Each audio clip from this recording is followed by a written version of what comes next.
Welcome back. In this lesson, we're going to look at the basics of a function. And so this, again, is a little bit more of a theory type of lesson. And so there's going to be some terminology involved, but you'll see that it fits in well with what we've done so far with the Cartesian coordinate system. A relation is any set of ordered pairs. And if you think of the equations that we graphed previously, you could think of those as relations. They were sets of ordered pairs that we graphed and then we joined them with a smooth line or curve. When we talk about the domain of the relation, we're looking at the set of all the first components. And remember what the first component is in an ordered pair. When we're just talking about x's and y's, it's actually the x's, but also it's often considered the independent variable when we're graphing two pairs of variables, or sorry, a pair of variables. So the first component is often also considered the independent variable, and the range is our second set of components, which is our dependent variable.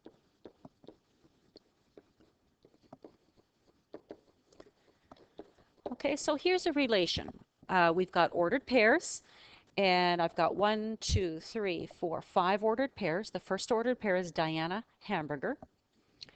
Alice and fries is the second order pair. Joe cheeseburger is the third one, etc. So the domain of this relation is Diana, Alice, and Joe, Matt, Jason. It's the first element of each of the ordered pairs. Okay?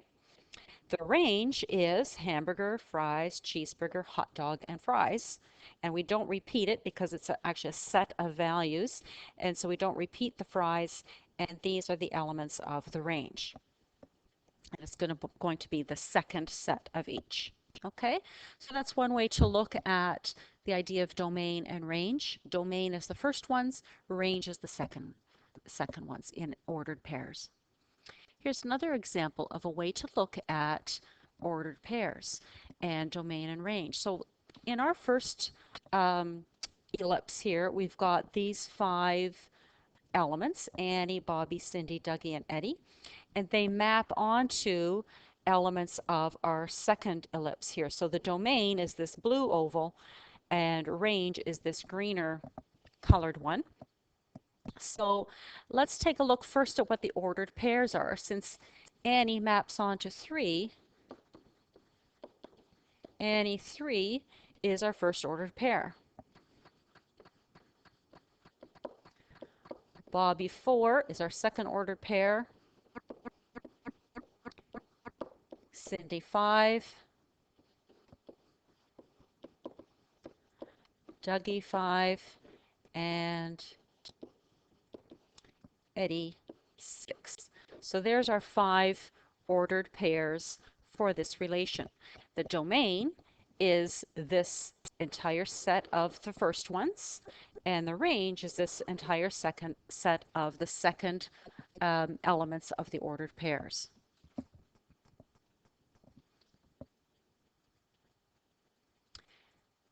Here's another set of ordered pairs. 0, 24, 131, 236, etc. So the domain here will be the set of values 0, 1, 2, 3, 4, 5, and 6. And the range will be that second set of numbers, 24, 31, 36, 40, 44, 46, and 47. For all of these, because it's a limited number of items in the sets, we're using, remember, this is called the roster method, where we actually list all of the values in a set, okay? We'll review some of the other methods that we have of listing values as well.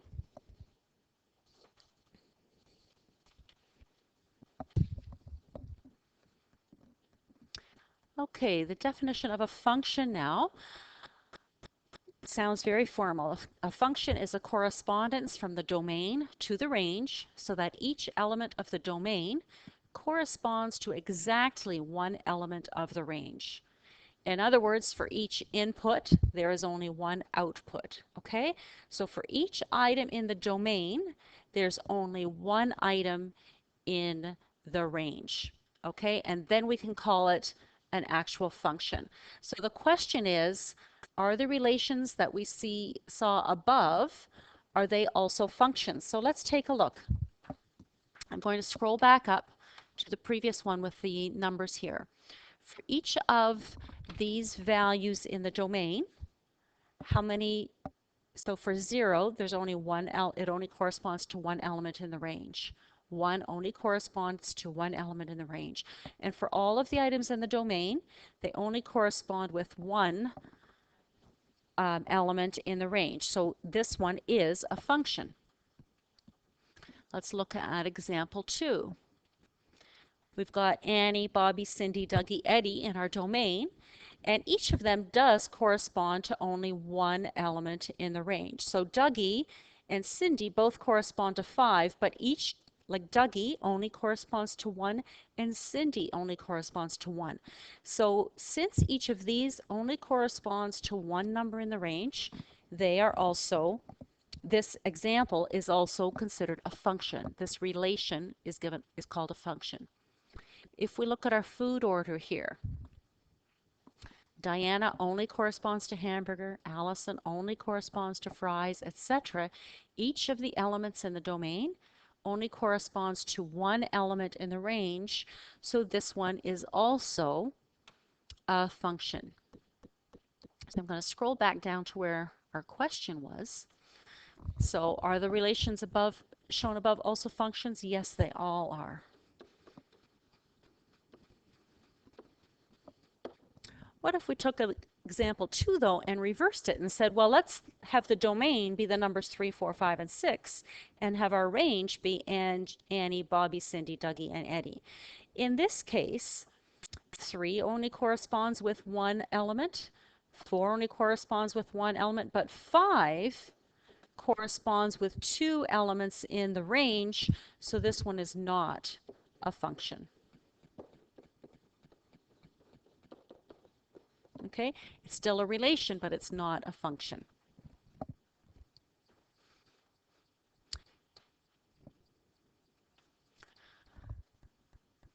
Most often functions are written as equations, and most often functions can be written as equations. When they're written in terms of x and y, x will be the independent variable, y will be the dependent variable. So which one is the domain and which one is the range? So if you think about which one's your input is your domain and your output is your range, so your input is the independent variable, so x is always your domain and y is always your range when you're looking at the Cartesian coordinate system, okay? So that means if we're going to talk about a function, it means that for every value of x, there can be only one y, okay? So for a function,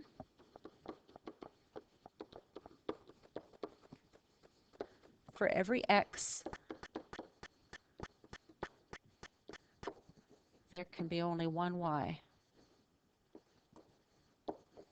Okay, so if x is -3, there can be only one y value. So if we take a look at this first equation, for every value of x that we put in there, will we only get one y?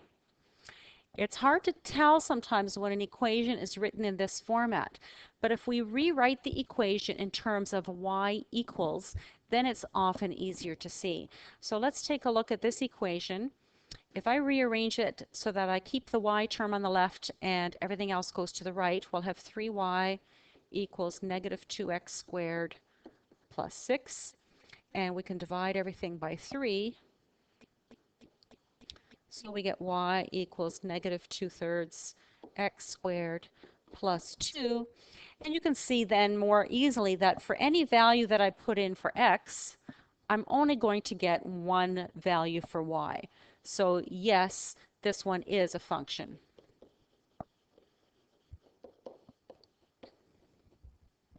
Okay, let's do the same thing with example 2 here. Let's get the y term by itself. So I've got y squared equals -x squared plus 14, or 14 minus x squared. It doesn't really matter. Now, if you think about when we've solved equations with squares in them before, you'll recall that when we take the square root of both sides, we have to consider both the positive and the negative square roots. So y will be the positive and the negative root of negative x squared plus 14. So really, you can see that for any x value, I'm going to get 2 y's for each x because I'm going to get the positive value and the negative value. So this one is not a function.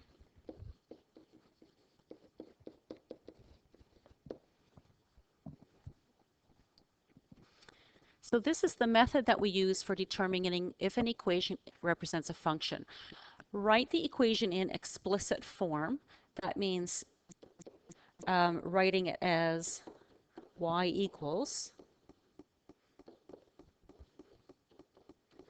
And then from there, determine how many, for each x value that you were to plug in, how many y values could you possibly get, okay?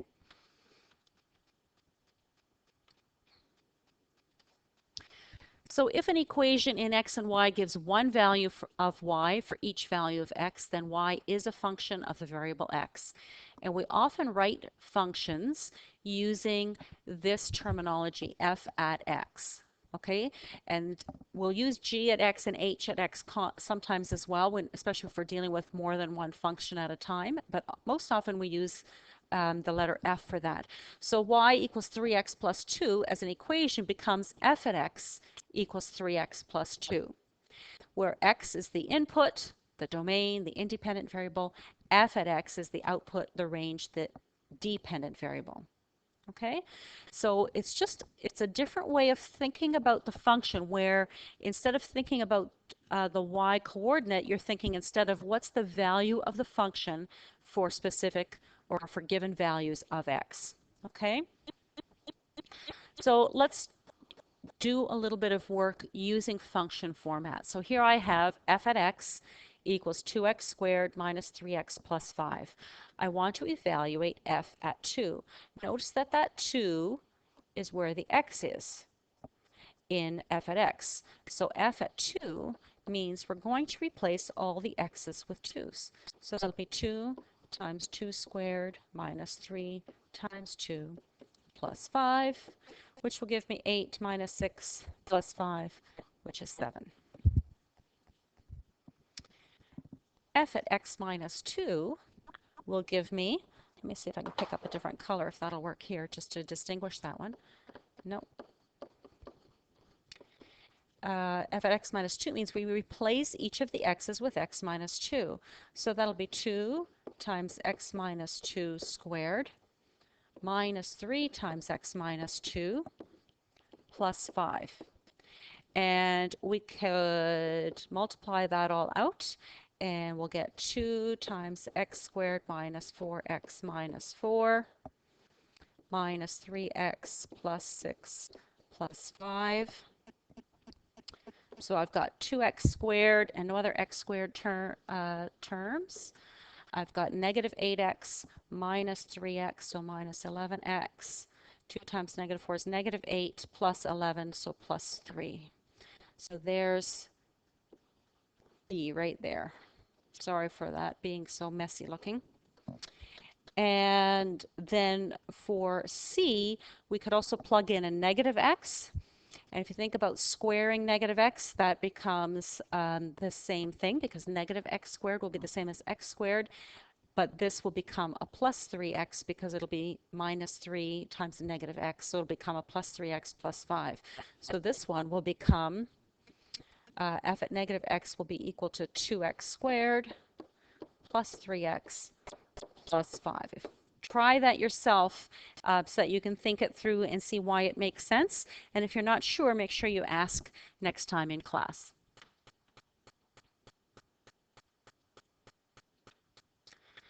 So with a graphing calculator, we'll do this example together in class. Just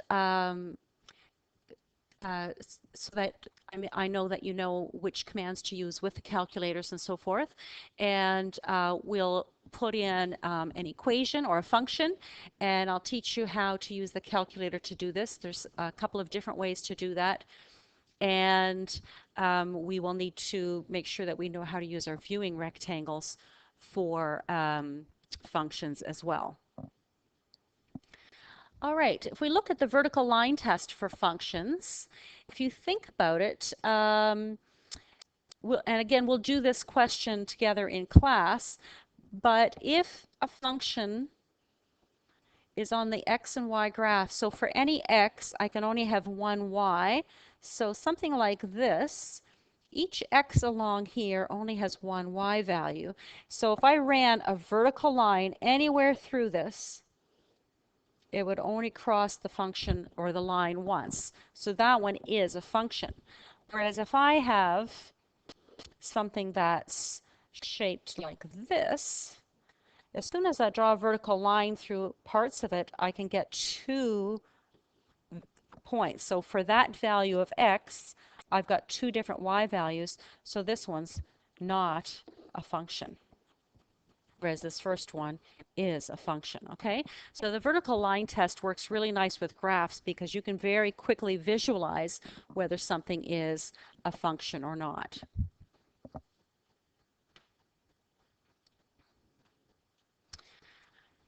Sometimes graphs have an endpoint. The ones that we drew so far in this section all had arrows at the end to indicate that really, as far as we can tell, those go on forever. But sometimes we want to restrict the domain or the range of a certain function, and so we'll put dots on the end to indicate that it actually ends there. So a closed dot, like the ones that you see on this example, include the endpoints. If those were open dots, so that means your line might look like this with a little open circle at the end, then the endpoint's not included. It's like using the round brackets on interval notation, whereas a closed dot is like using the square brackets on interval notation. An arrow at the end means that the graph continues in that direction indefinitely, meaning that you're going to either infinity or coming from negative infinity if you think about interval notation. Okay, so we're going to look at those notations. Let's just look at the domain and range of these two, or sorry, of this particular function. Let's do the vertical line test to tell ourselves whether it is a function or not. So if you just run a pencil or anything straight across this graph, you can see that it's only ever going to cross the line once. So it is a function. So let's look at the domain of the function. Remember, the domain values are our x values. So you can see that this function goes from 0.5 to 2.5. It's got closed dots. So let's do the interval notation first. So our domain will be 0.5 to 2.5. And our range will be, and we'll eyeball this one since it doesn't go right on the line, we'll call that a 1.6 up to 3.5. So our range will be 1.6 to 3.5. Its highest point and its lowest point. Okay? Now let's look at the set builder notation for those. We need a little bit more space for those. So for our domain, will be the set of all x that are real numbers such that, and we can just look at what the endpoints are. We've got 0.5 is less than or equal to x, which is less than or equal to 2.5.